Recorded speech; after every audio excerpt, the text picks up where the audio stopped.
안녕하세요. 책 읽어주는 아들 건빵이입니다. 오늘은 중국이란 책을 읽어보겠습니다. 그럼 일단 중국 제목만 봤을 때는 딱 그림을 보면은 성이 있고 이 만리장성하고 집 같은 게 많고 사람이 이동하고 있고 전투를 하고 있어요. 그래서 싸움을 잘하고 권력이 세고 나라 크기가 면적이 넓은 나라일 것 같아요. 그러면 바로 갈게요. Let's go.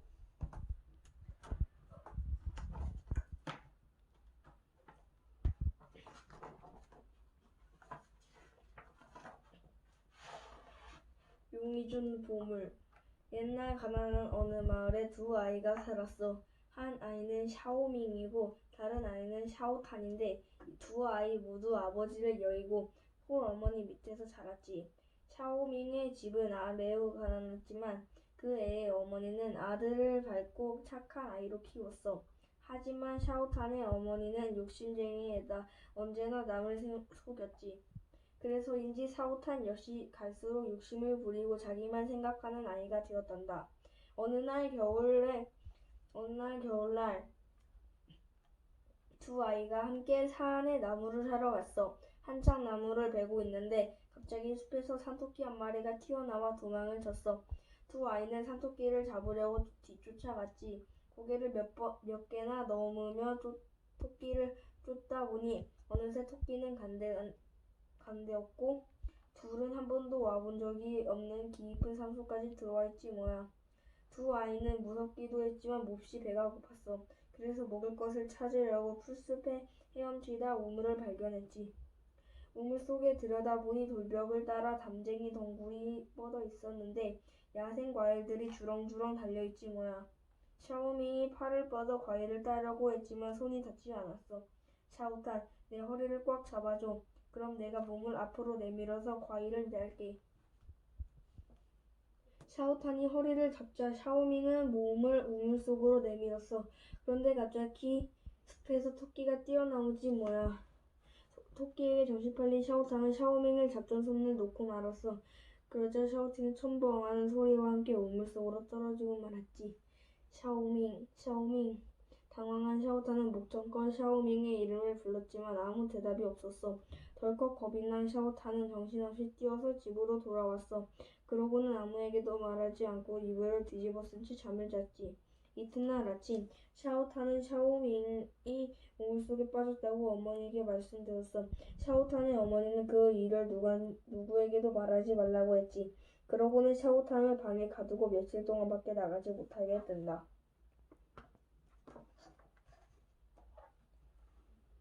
한편 우물 속에 빠진 샤오밍은 정신을 잃었어. 시간이 지나 간신히 정신을 차렸는데 주위가 온통 먹구름처럼 어두웠지. 손으로 주변을 더듬어 보니 차디 참 바위만 만져졌어. 그제야 샤오밍은 자기가 우물 속에 있다는 사실을 깨달았지. 이렇게 깊은 우물 속을 어떻게 빠져나가지? 샤오밍은 위를 쳐다보며 샤오탄의 이름을 수없이 불렀지만 아무런 대답이 없었어. 바로 그때 한 줄기의 빛이 새어드는 것이 보였어. 샤오밍은 급히 그 빛을 향해 걸어갔지. 그곳에 커다란 문이 있었는데 문틈으로 빛이 새어나오고 있었어. 문을 열고 들어가 보니 넓은 꽃밭이 펼쳐져 있고 벽과 기둥에는 금은 보화가 박혀 눈부신 빛을 쏟아내고 있었지. 샤오밍은 천천히 둘러보는데 세상에나 한쪽에서 크고 작은 여러 마리의 용이 코를 골며 자고 있지 뭐야. 코 고는 소리가 어쩌나 우렁차든지 마치 천둥 소리 같았어. 샤오밍은 너무 놀라 기절초풍한 지경이었지. 잡히기 전에 도망치는 게 좋겠다 싶어 살금살금 발소리를 죽이며 밖으로 나가려는데 그만 발을 헛디뎌 문에 부딪히고 말았어. 그 소리에 잠을 깬 용 한 마리가 벌떡 일어나더니 눈 깜짝할 사이에 수염이 허한 노인으로 변하지 뭐야. 넌 누구냐? 어떻게 이곳에 왔지? 저는 산 아래 마을에 사는 샤오밍이라고 합니다. 산에 나무를 하러 왔는데 우물 속에 열린 과일을 따르다가 떨어졌어요. 용 할아버지는 웃으면서 옆에 자고 있던 아들 용과 손자 용을 깨웠어. 그러고는 자기들은 용 가족이라며 거울 동안 용담이라고 불리는 이 우물에 산다고 말했지. 샤오밍은 용 할아버지에게 어머니가 몹시 걱정하고 계실 테니 집으로 데려다 달라고 사정했어. 우리도 너를 억지로 붙잡아두고 싶지 않다만 용왕의 명령으로 내년 봄에 동해로 돌아갈 때까지는 여기서 나갈 수 없단다. 샤오밍은 어쩔 수 없이 겨울을 용담에서 보내기로 했어. 이윽고 봄이 오자 용 할아버지는 샤오밍을 금은보화가 산더미처럼 쌓여있는 방으로 데리고 갔어. 샤오밍, 이제 우리가 동해로 갈 날도 며칠 남지 않았다. 너는 착한 아이이니 선물을 주마. 이 중에 갖고 싶은 것을 골라봐라. 하지만 샤오밍은 무엇이든 스스로 일해서 얻으라는 어머니의 말씀이 떠올라 겸손히 사양했어. 용 할아버지는 샤오밍을 더 기특하게 여겨 수정같이 투명한 돌을 주며 말했어. 이것은 용이엔이라고 하는데 용의 침으로 만든 것이란다. 이것을 핥으면 온종일 배가 고프지 않을 거야. 가지고 가렴. 샤오밍은 이것조차 거절하는 것은 도리가 아닌 것 같아 기쁜 마음으로 받아 가지고는 집으로 돌아왔단다. 어머니, 샤오밍이 왔어요. 아들의 목소리를 들은 샤오밍의 어머니는 깜짝 놀라 급히 방문을 열었어. 그런데 어머니는 아들이 돌아오기를 애타게 기다리는 눈이 멀어 장님이 되었지 뭐야. 어머니는 아들의 얼굴을 쓰다듬으며 하염없이 눈물을 흘렸단다. 샤오밍은 어머니를 위로하며 지난 일을 자세하게 말씀드렸어. 그리고는 용할아버지가 준 용이엔을 꺼내 어머니에게 드리며 핥아보라고 했지. 어머니가 용이엔을 한번 핥자 이번에는 배가 고프지 않고 목마름도 가라앉았어. 다시 한번 용이엔을 핥으니까 눈이 번쩍 떠지는 게 아니겠니? 어머니는 아들이 보이자 또다시 기쁨의 눈물을 흘렸고 샤오밍도 뜰 듯이 기뻐했어. 샤오밍이 용담에 갔다 온 일은 금세 온 마을에 퍼졌어. 마을 사람들이 샤오밍을 보러 오자 샤오밍도 그들에게도 용이엔을 핥아보라고 했지. 그러자 아픈 사람들은 대번에 병이 났고 장님들은 눈을 떴어. 사람들은 입을 모아 샤오밍을 칭찬했단다. 샤오밍이 보물을 가지고 돌아온 얘기는 샤오탄의 어머니 귀에도 들어왔어. 욕심 많은 샤오탄의 어머니가 가만히 있었겠니? 바보 같은 녀석. 샤오밍은 용담으로 내려가서 보물을 얻어왔다는데 너는 어째서 못 갔느냐? 어머니의 꾸지람을 들은 샤오탄은 용담에 가기로 결심했어. 겨울이 오자 샤오탄의 어머니는 크고 튼튼한 자루를 만들어 아들에게 들려주었어. 그러고는 금은보화 가득 담아 오려며 아들을 우물 속으로 내려보냈지. 자기도 따라가서 내려가서 보물을 가져오고 싶었지만 우물 속으로 들어갈 용기는 없었단다. 이윽고 겨울이 지나고 봄이 왔어. 샤오탄의 어머니는 매일 우물이 있는 데로 가서 아들이 나오기를 기다렸지. 하지만 샤오탄은 돌아오지 않았어. 걱정이 된 샤오탄의 어머니는 큰 비가 내린 다음날 우물에 가서 목 터져라 아들의 이름을 불렀어. 하지만 아무 대답이 없었지. 바로 그때 우물 속에서 갑자기 번개가 치고 연기가 솟아오르더니 하늘로 올라갔어. 샤오탄의 어머니는 용들이 동해로 돌아간다고 생각하고 하늘을 향해 소리쳤던가. 용 할아버지, 혹시 내 아들 샤오탄을 못 보셨나요? 그러자 머리 위에서 천둥이 울리며 산이 무너지는 듯한 큰 소리가 들려왔어. 나는 네 아들을 만난 적이 없다. 하지만 커다란 자루를 짊어진 도둑은 만났지. 그 도둑은 용왕이 계신 곳으로 보냈다. 욕심 많은 여인아, 냉큼 돌아가거라. 용 할아버지는 말을 마치자 아득한 하늘 저쪽으로 사라졌어. 샤오탄의 어머니는 가슴을 치며 후회했지만 이미 늦었지.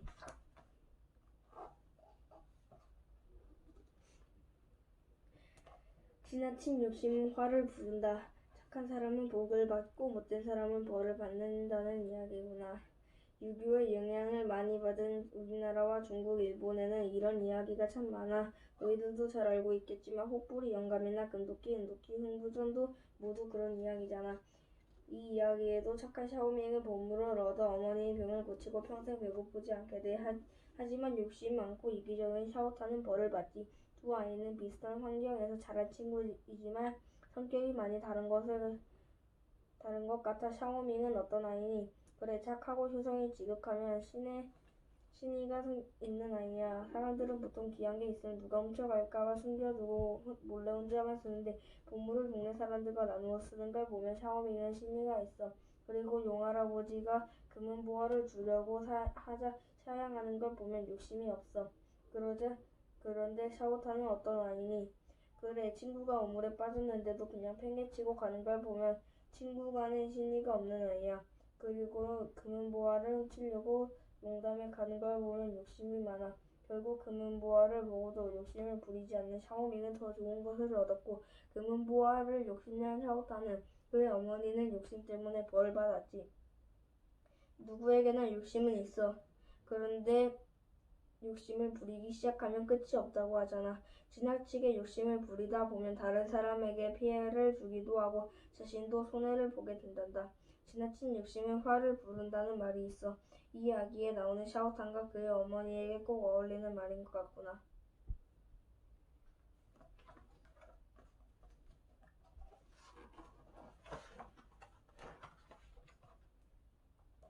호리병박에서 나온 아가씨. 옛날 진나라의 장이란 부자가 살았단다. 그는 마당에 호리병박을 심었는데 밧줄기가 이웃에 사는 멍씨네 정원까지 뻗었어. 호리병박이 열리자 멍씨네 사람들은 박을 따다가 쪼개었는데 글쎄 그 안에 예쁜 여자아이가 있지 않겠니? 멍씨는 그 아이를 딸로 삼고 두 집안의 성씨를 따서 멍장리라고 이름을 지어단다. 멍장리는 날이 갈수록 하늘의 선처럼 예뻐져서 누구든지 보면 한눈에 반할 정도였어. 멍장리의 아버지는 누가 딸을 훔쳐갈까봐 뒤뜰에 집을 짓고 거기에서만 지내게 했지. 그 무렵 진나라에서는 진시황이 만리장성을 쌓고 있었어. 어마어마하게 큰 공사였기 때문에 수많은 인부가 필요했지. 그래서 백성들은 강제로 잡아들여 만리장성을 쌓는 데로 보냈는데 한번 잡혀오면 살아 돌아오기 힘들었기 때문에 많은 사람들이 도망치거나 숨었단다. 그들 가운데 판치량이라는 한 젊은이가 있었어. 판치량은 자기를 잡으러 온 관리들을 피해 도망치다가 멍치는 집 뒤뜰로 숨어들게 되었지. 마침 멍장리가 바람을 쐬러 뜰에 나왔다가 판치량과 마주쳤지 뭐야. 판치량은 땅바닥에 무릎을 꿇고 멍장리에게 도움을 요청했어. 아가씨, 저는 판치량이라고 하는데 관리에게 쫓기고 있습니다. 잡히면 인부로 끌려가서 죽게 되니 제발 도와주십시오. 멍장리는 판치량이 잘생기고 인품도 뛰어난 것 같아 마음에 들었어. 그래서 아버지에게 데리고 가지. 아버지도 판치량을 보고 마음에 들어 그를 사위로 삼기로 했어. 그리고 바로 결혼식을 올렸는데 식이 끝나기도 전에 관리들이 들이닥쳐 판치량을 잡아가고 말았단다.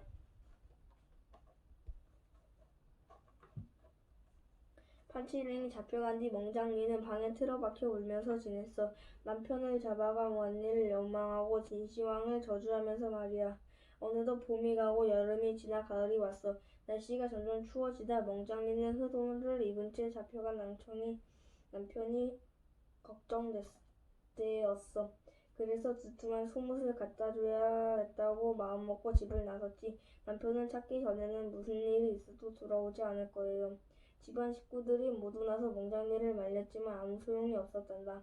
멍장리는 낯선 길을 물어 겨우 만리장성 공사장에 이르렀어. 그곳은 북쪽 지방이었기 때문에 아주 추웠지. 몰아치는 찬 바람 속에 인부들이 흙과 벽돌을 지고 산 꼭대기를 오르고 있었어. 멍장리는 남편이 이렇게 춥고 험한 곳에서 고생을 한다고 생각하니 가슴이 아파 견딜 수 없었지. 멍장리는 남편을 찾아 여기저기 헤맸지만 남편을 찾을 수 없었어. 만나는 사람마다 붙잡고 남편의 소식을 물어봐도 아는 사람이 아무도 없었지. 그러던 어느 날 밤 멍장리의 꿈에 판치량이 나타났어. 판치량은 다 낡아 해진 옷을 입고 있었는데 얼마나 말랐는지 두 다리가 마치 나무젓가락 같았어. 나는 이미 이 세상 사람이 아니라오. 내 몸은 여기서 멀지 않은 성벽 속에 묻혀 있으니 꺼내주오. 잠에서 깬 멍장리는 꿈속에서 남편이 가르쳐준 곳으로 미친 듯이 달려갔어. 그리고는 성벽 앞에 앉아 사흘 밤낮을 물었지. 그리고 멍장리의 눈물에 하늘도 감동했는지 성벽의 한쪽 모서리가 무너지면서 죽은 판치량이 나타났어. 멍장리는 남편을 끌어안고 몇 날 며칠을 울었단다. 공사장 관리들 중에 멍장리라는 아리따운 모습에 반한 사람이 많았어. 멍장리에게 아내가 되어달라고 강요하는 사람도 있었지만 멍장리는 완강하게 거절했지. 멍장리에 대한 소문은 결국 진시황 귀에까지 들렸어. 진시황은 당장 멍장리를 자기 앞으로 데려오라고 명령했지. 아름다운 명장리를 본 진시황은 명장리를 후궁으로 삼으라고 했어. 그대같이 아름다운 여인을 만나 매우 기쁘오. 부디 내 후궁이 되어 주시오. 명장리는 잠깐 생각하더니 이렇게 말했어. 제 청을 3가지 들어주며 후궁이 되어 들리시오. 그 3가지 청이란 첫째, 남편을 위해서 3달 동안 상복을 입도록 허락해 줄 것. 두 번째는 남편의 장례를 성대하게 치러줄 것. 마지막으로 진시황이 몸소 상복을 입고 장례 행사에 참여해 달라는 것이었어. 황제가 상복을 입고 상의 뒤를 따르는 거는 황제의 아버지가 죽었을 때만 하는 의식이야. 그러니까 진시황은 상복을 입고 판치랑의 상의 뒤를 따른다는 것은 판치랑의 아버지로 받아들고 그의 아들이 되겠다는 뜻이지. 하지만 진시황은 아름다운 왕자니가 탐이 나서 그녀의 청을 모두 들어주겠다고 했어. 며칠 뒤 판치랑의 장례를 치렀어. 판치랑의 장례 행설은 참으로 장관이었지. 상복을 입은 황제가 높은 벼슬아치를 거느리고 상여 뒤를 따랐으니 얼마나 대단했겠니. 그런데 장례 행렬이 다리 위에서 이르자 멍장리는 벼랑강으로 몸을 내며 낙물로 뛰어들었어. 때마침 비가 온 뒤라 물살도 세고 빨라서 멍장리의 몸은 멀리 떠내려가고 말았단다. 멍장리를 놓친 진시황은 미친듯이 날뛰었어. 가뜩이나 폭군이었던 진시황은 성질이 더욱 난폭해져서 사람들을 함부로 죽였지. 백성들은 진시황의 폭정 때문에 매일매일 지옥 속에서 살다시피 했어. 어느 날 죄 없는 백성들이 고통당하는 것을 여긴 한 도사가 진시황에게 산을 밀어내는 채찍을 갖다 바쳤단다. 그 채찍은 한번 휘두를 때 작은 산이 강으로 밀어내고 큰 산은 바다로 밀어내는 신기한 채찍이었어. 진시황은 도사가 준 채찍으로 산을 밀어내며 멍장리를 찾아다녔어. 날마다 큰 산들이 바다로 떨어지자 윤궁에서는 큰 소동이 일어났지. 용왕님, 큰일 났습니다. 진시황이 매일 채찍으로 산을 밀어내며 멍장리를 찾고 있답니다. 이 용궁에도 언제 커다란 산이 떨어질지 모릅니다. 하지만 용왕도 뾰족한 수가 없었어. 그때 용왕의 딸인 룽류가 나섰단다. 아버님, 제가 멍장리로 변신해서 진시황을 당해보겠어요. 용왕은 딸이 진시황에게 보내고 싶지 않았어. 하지만 어쩌겠어. 달리 뾰족한 수가 없으니 허락할 수밖에. 어느 날 진시황이 여느 때처럼 채찍을 휘두르며 산을 밀어내고 있었는데 바닷가에 한 여인의 시체가 떠올랐어. 사람들을 끌어내보니 멍장리였어. 물론 멍장리로 변신한 룽류였지.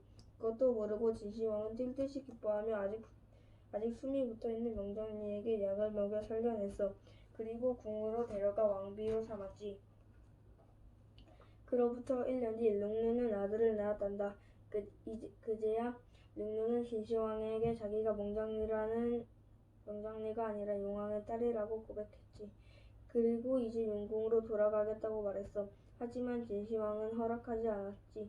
어느 날 밤 룽류가 진시황 몰래 아기를 안고 왕궁을 빠져나왔어. 물론 산을 밀어내는 채찍도 갖고 나왔지. 룽류는 아기를 산속에 감추고 자기는 바다에 뛰어들어 용궁으로 들어갔단다.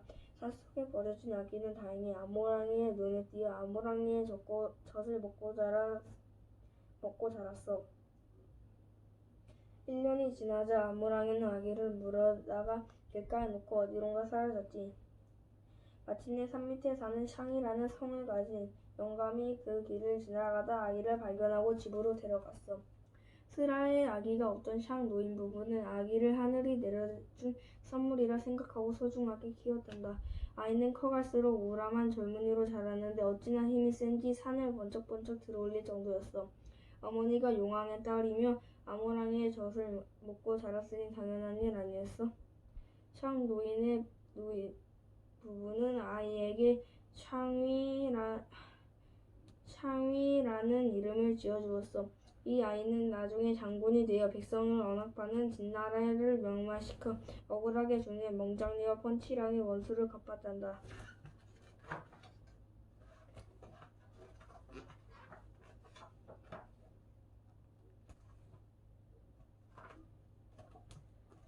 차부디 선생, 너 혹시 중국에서 가장 유명한 사람이 누군지 아니? 그 사람은 모든 중국 사람이 알고 있고 언제 어디서나 그의 이름을 들을 수 있대.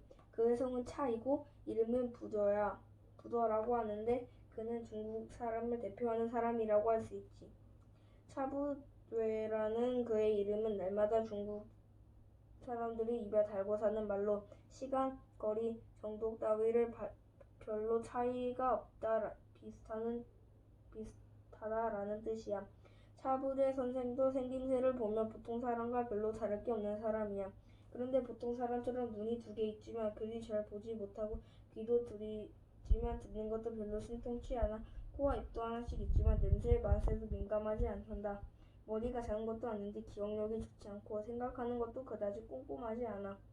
그는 세상 모든 게 그냥 그렇게 비슷하면 되지 꼭 정확해야 할 필요가 뭐가 있냐고 생각하는 사람이야. 차부대 선생은 어렸을 때 일이야. 어느 날 어머니가 흑설탕을 사오라고 심부름을 시켰는데 차부대는 흰설탕을 사가지고 왔어. 흑설탕이나 흰설탕이나 그게 그거 아닌가요? 섬소송이나 산소송이나 비슷한 거 아닌가요? 아니 흑설탕을 사오랬는데 이건 흰설탕 아니냐. 어머니는 심부름을 하나 제대로 못한다고 차부대를 꾸짖었어.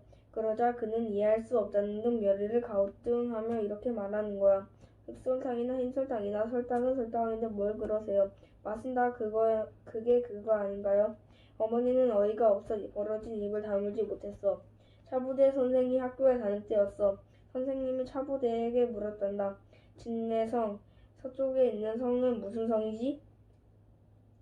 차부대는 별 생각 없이 그 뒤 차부디 선생은 전당포에서 일을 하게 되었단다. 점원이 한 명뿐이어서 차부대는 물건을 받는 일부터 돈을 내주고 계산하는 일까지 혼자 다 했어. 그는 글씨도 쓸 줄 알고 셈도 할 줄 알았지만 언제나 꼼꼼하지 못했지. 그래서 곧잘 10자를 1000자로 쓰는가 하면 1000자를 10자로 써서 계산이나 장부 정리가 엉망이었단다. 어느 날 참다 못한 주인이 화가 단단히 나서 차부대를 불러놓고 크게 야단을 쳤어. 이놈아 도대체 어디다 정신을 파는 거야. 이놈이 대체 글을 하는 놈이니 모르는 놈이니 이렇게 계산을 엉망으로 해놓으면 나더러 어떻게 하라는 거야. 그러자 차부대는 아무렇지 않다는 듯이 이렇게 말했어. 1000자는 10자보다 겨우 한 획일 많을 뿐인데 거의 비슷한 거 아닙니까? 그 말에 주인은 기가 막혀 더 이상 아무 말도 못했단다. 그러던 어느 날 차부대는 중요한 일을 하러 기차를 타고 상하이에 가야 했어. 느긋하게 기차역으로 갔는데 그만 2분 늦게 도착했지 뭐야. 기차는 이미 떠난 뒤였어. 차부대는 연기를 내뿜으며 저만치 멀어져 가는 기차를 멍하니 바라보며 말했어. 할 수 없지. 내일 가지 뭐. 오늘 가나 내일 가나 뭐 별 차이 있겠어? 그런데 철도청은 아무래도 너무 착실한 것 같아. 8시 30분에 출발하나 8시 32분에 출발하나 뭐가 다르다고 그 사이를 못 참고 기차를 출발시킨 거지. 그는 천천히 집으로 돌아가며 정말 이해가 안 된다듯이 중얼거렸어. 도대체 왜 기차가 겨우 2분을 더 기다리면 안 되는 거지? 세월이 한참 흐른 뒤 차부디 선생은 갑자기 큰 병에 걸렸단다. 자리에 누운 채 꼼짝할 수 없어서 하인에게 동쪽에 사는 왕 의사의 선생을 모셔오라고 시켰어. 그런데 그 하인은 너무 서두르다 그만 서쪽에 사는 수의사인 왕 선생을 모시고 온 거야. 차부대 선생은 침대에 누워 정신이 가물가물한 상태였지만 의사가 잘못 온 거를 알았어. 그러나 병은 점점 위급해지고 있기 때문에 더 이상 기다릴 수가 없었지. 차부대 선생은 마음속으로 생각했어. 다행히도 사람을 치료하는 왕 선생이나 가축을 치료하는 왕 선생이나 같은 왕 선생이 거의 비슷하잖아. 그에게 치료를 부탁해도 되겠지. 수의사인 왕 선생은 가축이 아니라 사람을 치료하는 것이어서 망설였지만 다른 의사를 부를 시간이 없는 것 같아 평소에 가축을 치료하는 방법으로 차부대 선생을 치료했어. 그런데 차부대 선생은 1시간도 채 지나지 않아 숨이 끊어질 듯 말 듯한 상황이 되었지 뭐야. 살살다가 죽은 사람은 거의 비슷한 거 아닌가?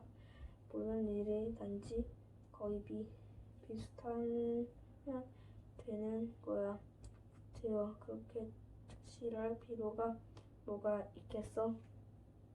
차부대 선생은 이 말을 남기고 곧 숨을 거두고 말았단다. 그가 죽은 뒤에 사람들은 차부대 선생이 모든 일을 꿰뚫어보고 생각이 트였다고 칭찬했어. 또 꼼꼼하게 따지는 법도 없이 어질고 너그러운 사람이라고도 생각했지. 사람들은 그가 세상을 원만하게 잘 살다 갔다며 원통대사라는 변명을 지어주었단다. 그러고 수많은 사람이 그를 흠모하며 그의 성격과 생활 자세를 닮으려고 했어. 그래서 중국 사람들은 모두 차부대 선생처럼 살게 되었단다.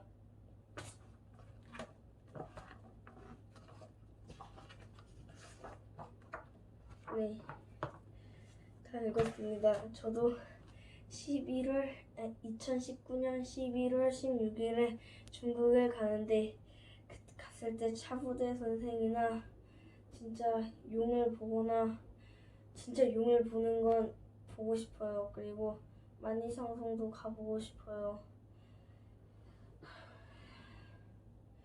오늘 책은 아주 길어서 힘들었습니다.